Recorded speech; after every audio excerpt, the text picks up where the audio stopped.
हर हर महादेव, जय भोलेनाथ। नमस्कार, मैं साधना पांडे मार्गदर्शन पे आपका स्वागत करती हूँ।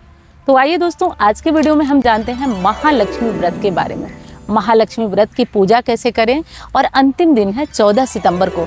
14 सितंबर में को माँ लक्ष्मी का उद्यापन कैसे करें, सारी विशेष बातें आज की वीडियो में होने वाली हैं। तो देखिए दोस्तों, 14 सितंबर को माँ लक्ष्मी के समापन का दिन है और जैसा कि आप जानते हैं इस व्रत को 16हिया व्रत कहते हैं और ये 16 दिनों का व्रत है और बहुत ही चमत्कारी ये व्रत होता है। बहुत ही चमत्कारी व्रत होता है, तो इसलिए इस व्रत को हर कोई करता है। और इस व्रत का जो मुख्य दिन होता है वो अंतिम दिन होता है। अंतिम दिन यानी कि 14 सितंबर को। तो 14 सितंबर को जीवित पुत्रिका का भी व्रत रहेगा। जिन महिलाओं को जीवित पुत्रिका का व्रत रहेगा वो भी घबराए नहीं, मैं उद्यापन की विधि बताती हूँ, आप कर लीजिएगा। जो लोग व्रत किए होंगे और जो लोग नहीं किए होंगे वो लोग घबराए नहीं। अब अगले साल देखा जाएगा, क्योंकि जो चीज़ छूट जाती है वो छूट जाती है, तो फिर अगले साल देखा जाएगा। लेकिन आप बिल्कुल घबराए नहीं। आइए बात कर लेते हैं कि कैसे हमारा उद्यापन होगा। तो देखिए दोस्तों, आपको क्या करना है कि 14 सितंबर को आपको माँ लक्ष्मी की पूजा के लिए कुछ विशेष सामग्रियाँ खरीद कर लाना है। जैसे देखिए 16 प्रकार के फल। अब देखिए थोड़ा मुश्किल है 16 प्रकार के फल लाना, तो ऐसा तो हो सकता है ना कि 16 चीज़ें लाएं। जैसे मान लीजिए 16 केला ले लें, 16 सेब ले लें, 16 अमरूद ले लें। जो भी चीज़ें आसानी से उपलब्ध हो जाए वो 16 की संख्या में आप ले लीजिए। और एक नया सूप ले लीजिएगा। देखिए सूप ना बहुत ज़रूरी चीज़ है। जैसे हमारे यहाँ शादी विवाह जब होता है तो उसमें सूप का प्रयोग होता है। सूपा बहुत ज़रूरी होता है, तो एक नया सूप ले लीजिएगा और उस सूप पे स्वास्तिक ज़रूर बना लीजिएगा। आप सिंदूर से बना सकते हैं, आप घी से बना सकते हैं, आप रोली से बना सकते हैं, तो स्वास्तिक ज़रूर बना लीजिएगा। और इसको बना करके अब आपको क्या करना है कि इसी में जो श्रृंगार की सामग्रियाँ होंगी, जैसे 16 श्रृंगार की सामग्री, तो अब 16 श्रृंगार में थोड़ा झंझट आती है, बहनें घबराती हैं, तो घबराए नहीं। 16 बिंदी के पत्ते ले लीजिए, 16 चूड़ियाँ ले लीजिए, 16 मेहंदी ले लीजिए। 16 जो भी चीज़ें आपको मिल जाए वो 16 की संख्या में 2 ही चीज़ लीजिए, ज़्यादा मत लीजिए, क्योंकि ज़्यादा चीज़ें लेने में सबको दिक्कत आती है। तो ज़्यादा मत लीजिए, आप कम ही लीजिए, लेकिन 16 की संख्या में लीजिए। ले करके और आप उसे रख दीजिए। और आज के दिन ना माँ लक्ष्मी की जो पूजा होगी, अब सुबह में हम ये करेंगे उद्यापन या शाम में करेंगे। तो देखिए शाम को 4-5 बजे के करीब उद्यापन होता है। सुबह में जो आप साधारण पूजा पाठ करते हैं उस तरीके से कर लीजिए। और देखिए नियम तो ये कहता है कि 16 सुहागिनों को आज बुलाया जाए, 16 सुहागिनों को बुलाया जाए। लेकिन दोस्तों ये संभव नहीं होता है कि हर बार हम 16 सुहागिनों को बुला सकें और 16 सुहागिनों को बुलाकर हम हर बार खिला सकते हैं। तो इसलिए क्या किया जाता है कि 16 की सामग्री लेकर के और इसे किया जाता है दान आप किसी भी महिला को कर सकते हैं, किसी ब्राह्मणी को कर सकते हैं, या किसी बड़ी उम्र की महिला को दे सकते हैं, या जिन 16 महिलाओं को आप घर बुलाने वाले हैं उन्हें ज़रूर बुलाइए। और देखिए अगर आप नहीं बुला सकते हैं घर महिलाओं को, तो कोशिश करना चाहिए कि जो पहले साल आप व्रत कर रहे हैं, जैसे 16 साल ये व्रत किया जाता है, तो जो पहले साल व्रत करते हैं उन्हें बुलाना चाहिए।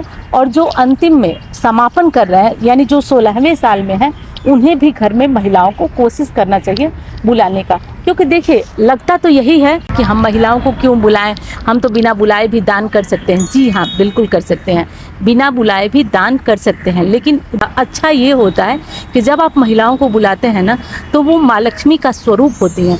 उनके घर में आने से आपकी समस्याएं दूर होती हैं, आपकी परेशानियां दूर होती है। तो इसलिए ज़रूरी है कि आप ये महिलाओं को कोशिश करके बुलाइए, बहुत बढ़िया होता है अगर बुला सकें आप। तो एक और कार्य होता है कि इस जो 16 दिन के महालक्ष्मी का व्रत है, उस व्रत को अंतिम दिन, अब जैसे जीवित पुत्रिका पड़ गया, तो आप जीवित पुत्रिका के दिन क्या करेंगे अंतिम दिन।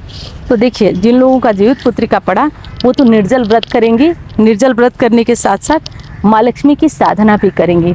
निर्जल व्रत करने के साथ माँ लक्ष्मी की जो पूजा होगी, जो उद्यापन होगा, जो नियम होगा, वो नियम, वो पूजा, वो उपाय वो करती रहेंगी। ये कार्य आपको ध्यान से रखना है।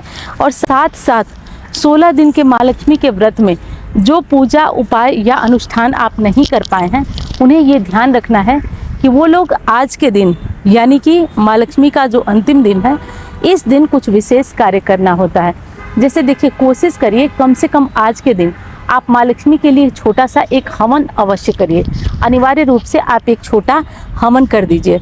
अब छोटे हवन में क्या होता है, तो देखिए आप एक छोटा सा, जैसे कि आप एक कोई मिट्टी का पात्र ले लें या फिर आप हवन कुंड ले लें या जैसे भी हो आप ले लें। और लेने के बाद आपको क्या करना है कि उसमें थोड़ा सा अग्नि प्रज्वलित करिए और हो सके तो घी और गुड़ से आहुतियाँ दीजिए। आहुतियाँ आप 108 भी दे सकते हैं, आप 16 भी दे सकते हैं और इस तरीके से करके आप माँ लक्ष्मी को प्रसन्न कर सकते हैं। लेकिन अंतिम दिन समापन में हवन करना ज़रूरी है। जो लोग सामर्थ्यवान हैं, कर सकते हैं, उन्हें ब्राह्मण को भी बुला के कराने में कोई दिक्कत नहीं होगी। तो ब्राह्मण को बुलाकर श्री सूक्तम से या लक्ष्मी कवच से या जैसे भी हो आप हवन कर सकते हैं या करा सकते हैं। तो इस विशेष बात का आपको ध्यान रखना है और माँ लक्ष्मी का समापन जो है इसी विधि से आपको करना है। अब आइए कुछ और विशेष बातें बता देती हूँ आपको माँ लक्ष्मी के समापन से जुड़ी हुई।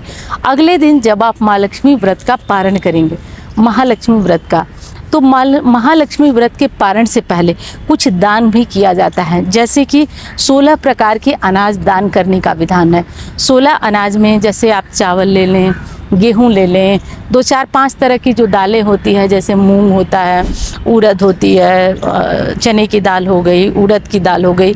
तो इस तरह तमाम तरह की दालें हैं, तो उसमें से 5 तरह की दालें ले लीजिए, चावल ले लीजिए, आटा ले लीजिए, उड़द ले लीजिए, जो आपको मिले वो। 16 अगर मिल पाता है तो ठीक है, नहीं तो 16 जगह वही अनाज भरकर, चावल या आटा कुछ भी 16 जगह भर करके और उसे दान करिए। और हो सके तो उस पर कुछ पैसे ज़रूर रखिए, कुछ पैसे रखिए और आप कुछ चाहें तो वस्त्र भी रख सकते हैं। देखिए ये सारी चीज़ें मैं बता रही हूँ, लेकिन जितना आपसे हो सके, जो आपसे संभव हो, जो आपसे बन पड़े, आप उतना ही करिए। आप 5 तरह की चीज़ें भी रख सकते हैं। आप जितनी तरह की चीज़ें आपसे बन पड़े उतनी तरह की चीज़ें आप रखें। इससे क्या होगा कि आपका व्रत जो है वो पूर्ण होगा, आपकी परेशानियां दूर होगी।